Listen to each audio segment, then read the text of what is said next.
Well, ahoy, everyone. It's David Perry in our continuing series of videos speaking to friends and colleagues around the world about how they're getting from what I like to call the great pause into the great return. And today, I'm delighted to have with me a friend and colleague speaking to us from Brighton, England, Chris Behan. How are you?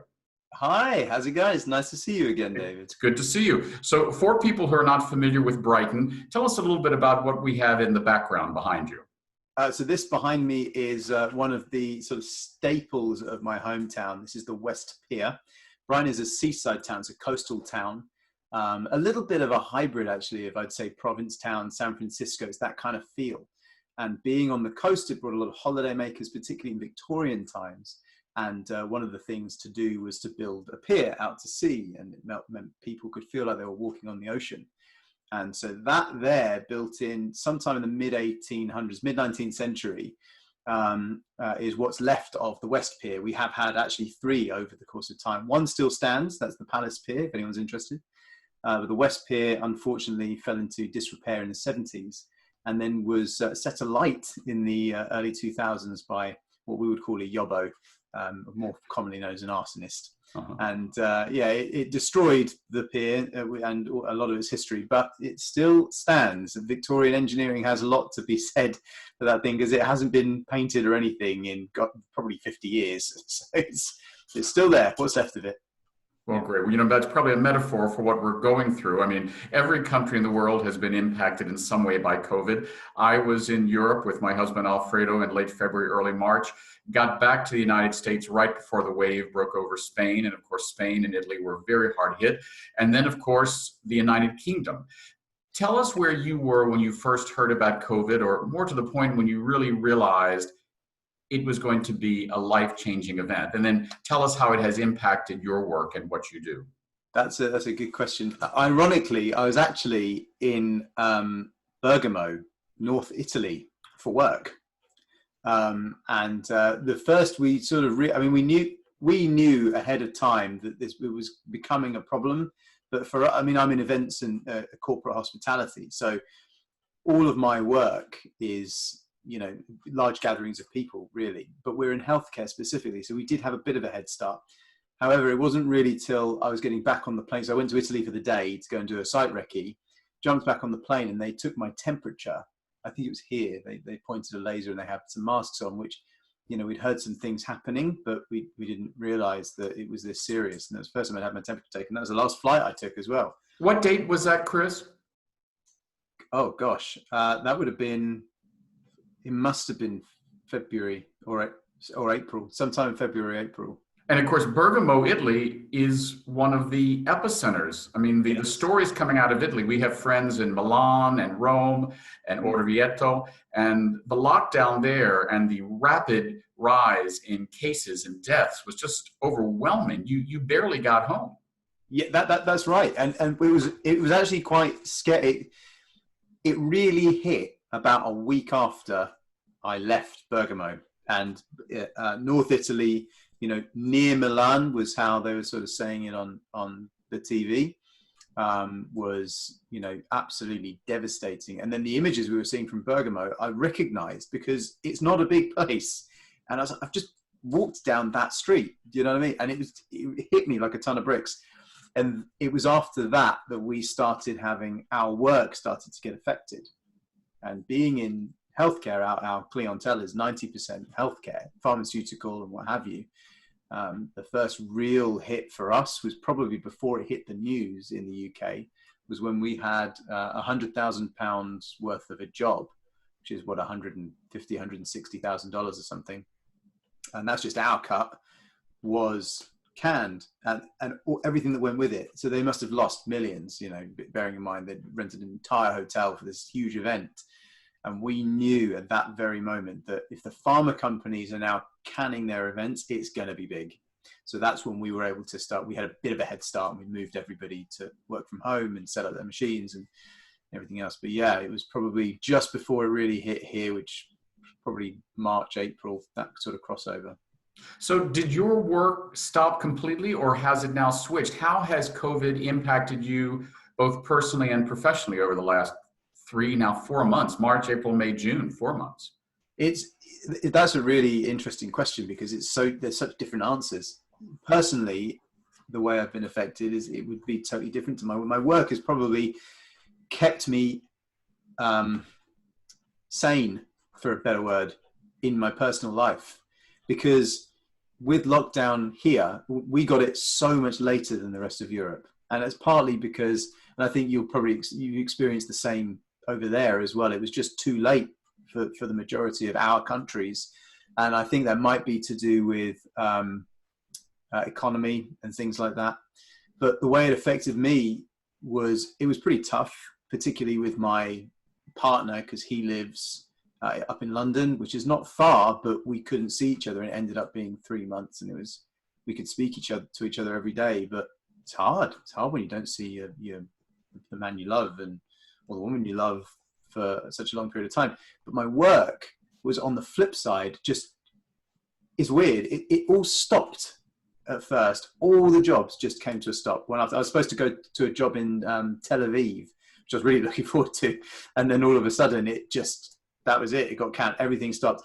And we started working from home. We still had jobs that we had to do. And clients still had events. They still had advisory boards. They still had meetings and conferences and all these things.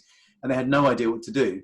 But my specific role, so I was an engineer, a senior engineer, but I also took on the online jobs. So all of a sudden, my workload just went bang. And, I was just inundated with jobs, job after job after job after job.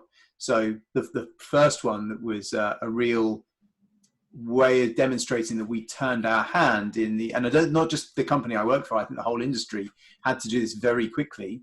We had a pediatric respiratory conference, which of course in these times, just as it was all hitting, was, a really big deal. And they hadn't taken out event insurance. So they'd booked all of these expensive experts in respiratory, specifically pediatric respiratory, virologists, all these people to talk at a conference about their findings in this and that, and all these various different topics within their remit. But of course, then they couldn't bring all these people and all these hundreds of delegates together. So they turned to us, as I'm sure lots of companies did to other AV and events companies. So what do we do? And so with a bit of quick thinking, we pulled together a Zoom webinar. So a bit like the call we're having, but being a webinar, as you may or may not know, is we give them a link and it goes out to 500 people and they can watch what's going on. And we managed to get the agenda as such that we brought people in just at the right time. I could use the software to conduct speaker briefings, and it was a completely different way of working. But the gig went ahead. It was 2 days. We recorded everything. It became on demand.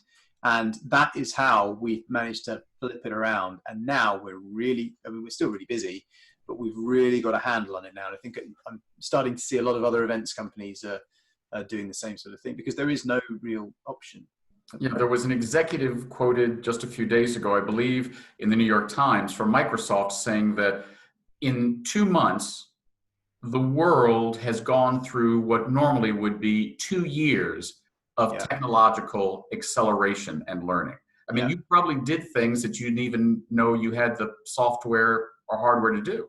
Yeah, well, we have, so normally when we're on a live event, let's say a live stream, let's say you're an expert, I fly you out to Italy, for example, and somebody else from, I don't know, Canada, and someone else from Italy who's local is going to speak about this subject together.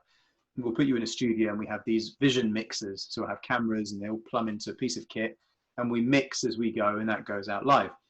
But what we're now doing is bringing people in from, wherever they are, in the same way, and using a piece of software-based vision mixing, one of which that I use is a broadcast software that I knew how to use. I'd done some training on it, but I'd never had to do any pre-recordings. I didn't have to do any broadcasts on it.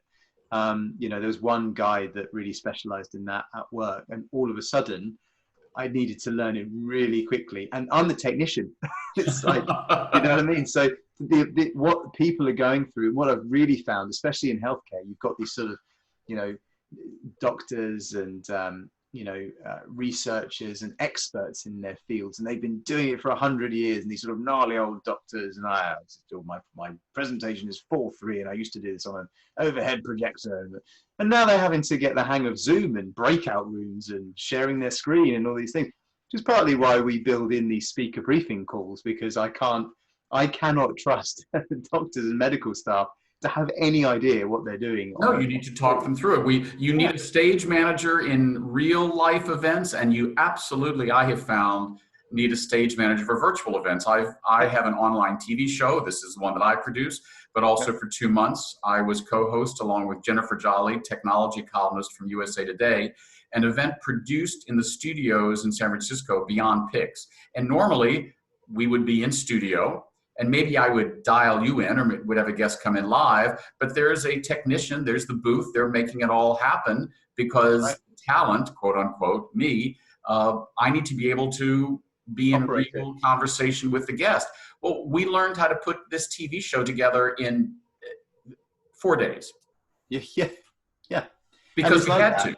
You have to. That's exactly what's been going on, and especially in our line of work. I mean, our livelihoods are based on bringing experts to a table to deliver information to another bunch of experts and have, and change the world in this way. The world's still changing. It's still moving. There's still oncology. There's still heart failure. There's still COPD, regular respiratory problems. There's still, in pediatrics and all sorts of things. These people's lives don't stop. Their worlds don't stop just because of this great pause, because of what's going on right now. And this is what, some of the contention that we're seeing between politics and people and what have you, is the world is still spinning for a lot of those people in so many other areas, and in all of our lines of work, including your, the former people that you've brought onto the show as well. Their worlds they still have to spin. Yeah, the world has not stopped because of COVID. That's right, and we've got to work with it. And so in my industry has been quite fortunate because it's largely technology based anyway. So we already had a bit of a head start. The principles, you still have the meeting agenda, you still have the agenda of the conference, and it might be that you've got various experts are delivering certain talks and at the same time. And so, okay, well, how do we deal with that? Well, let's take Zoom, for example. It has breakout rooms. So now I've had to set up like 8 rooms. We have a main plenary. We bring people into the main plenary. There's a talk from a chairperson, and now we're going to break out to our various different talks, and then we'll rotate you as necessary. Chris, would you mind setting that up for us? Gosh, everyone's gone. I've got an agenda, right? 40 minutes. I'm checking in with people. Okay, are you all set? Yeah, we're all set. Okay, I've got comms on with the other technician. Yeah, okay, we're all good to come back. They'll come back to the main plenary. Great. How is that? Let's present our findings. Exactly the same as a live event. It's just you don't get up out of your seat. But there are industries that they didn't have that technology to start with, but people still need to be employed, and it's quite scary. Really. Yeah, I remember once reading or hearing, I'm sure you've heard the same old cliche that we as humans only use 10% of our brains. And I think during COVID, we at least tapped into another 10%. And in a way, some of these conferences, like this event, and this interview included, we've become more efficient. Do you think we've become more focused as well in meetings? That's a good question. Yes, for the most part. I think because those that are still new to the sort of platform, or that don't do a lot of these meetings, those that are not spending their lives on a camera at a desk, they will be much more focused. Those that are going into, what I find is day-long sort of conferences, online or otherwise, actually, you do get people start to sort of fall off the road. They're doing their emails at the same time. So it's a different way of being distracted, but they are still distracted. But for the most part, like an advisory board is a classic example. We'll have, we had an obesity advisory board recently, and the experts, they were what you would call externals. They're people like you and I that the company bring in.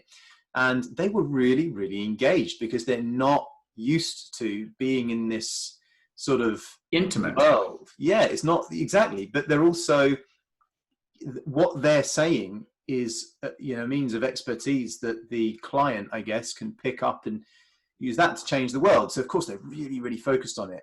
But what also has also been really quite cool about all of this is getting our parents and our grandparents, I think, to have to use this sort of video call system. So is this a personal experience? Have you talked to your grandparents by Zoom and something that you wouldn't have done before? My own grandma, no. My grandma has been on the regular telephone, but more often, I have to say.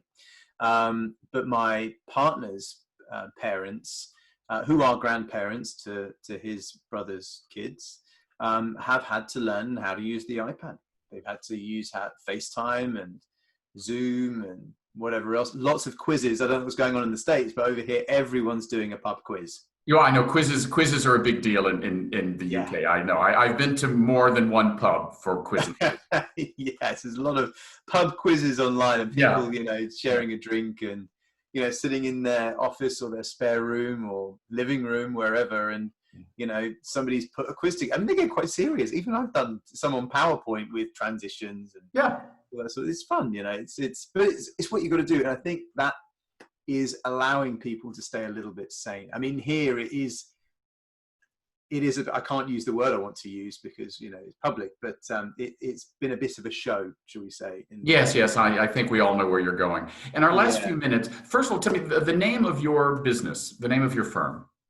So I work for AVT Connect. AVT Connect, we're about 18 to 20 staff in size. We're plus freelancers and typically deliver events and corporate, it's all corporate, but events and conferences around the world, mostly Europe. Typically we'd be flying to somewhere and taking the kit with us by van or truck, setting up, delivering the conference, packing it all up, coming back. Sometimes it's in the UK, but it's all really mostly healthcare. Right. A lot of work in Germany. So I imagine you've lost some clients, but you also probably picked up some clients or transformed some clients. Transformed. We haven't lost any. We've lost some jobs for that client, but we are the supplier of for those clients. So we haven't lost the client, but the client's now coming to us. What are we supposed to do? People are still getting cancer. We've got to figure out what to do. And so, okay, don't panic. If you can arrange who's got to be there, we'll put them all together. And it works. And that's how it works. And it's been a lot more, it's less about billing and more about changing the world, and being part of that movement has been quite empowering in a weird way. You never thought working in pharmaceutical you'd sort of feel like that, but actually, as an outsider to it, it really is something. So in our last few minutes, talk to me personally. What is it like? What is it like right now here on Monday, July 13th, the evening for you, the late morning for me here in California? What's going on now in Mariold? What do the people feel like? What phase are you in? And are you hopeful about what comes next? It's definitely, it feels more laxed here for people. People are definitely more fed up, I think, with what's going on. They're really starting to, their patience is starting to wane. It's definitely starting to thin. We haven't been wearing masks the whole time. And now the government are bringing in the idea of having to have compulsory face coverings and masks in stores, which of course most people would think, well, why didn't you do that before? And, to some degree, I agree with that. There's, the thought that actually we didn't have the masks because we were trying to conserve the PPE or whatever it was, just means that now, so much later, we're going to have to wear them. The general feeling by the public is, we haven't been wearing them this amount of time. I don't really want to wear one. So, of course, you've got this onset delay and people have had to live without them. And now you're saying, well, now you've got to wear them. So that's a bit of unrest. We've obviously had the unrest around the world with the sort of Black Lives Matter movement. That's obviously been a big thing here as well. In Brighton in Brighton as well. Brighton, London, all over the country. But Brighton as well. Interestingly, Brighton did a protest socially distanced well, actually, which is great. That didn't upset anybody, which is, as you can imagine. But the general feeling is, places are starting to get a little bit back to some kind of normality. Hairdressers are open, nail bars are opening. The gyms are about to open, much to the pleasure of my partner. He's a big gym bunny and he's been very upset without it. So it is getting to some sort of normal, but there's still social distancing. There's still queues outside the supermarkets. Fortunately, this has happened in summer for us. as you are well aware, it's not always like this here. So queuing outside in our smaller country would not go down well. No. And now yeah, you said it was 3 months. Are you able to travel inner city now? Have you had a chance to see your partner? Yes, yeah. It was 3 months, but yeah, they did this thing called social bubbles.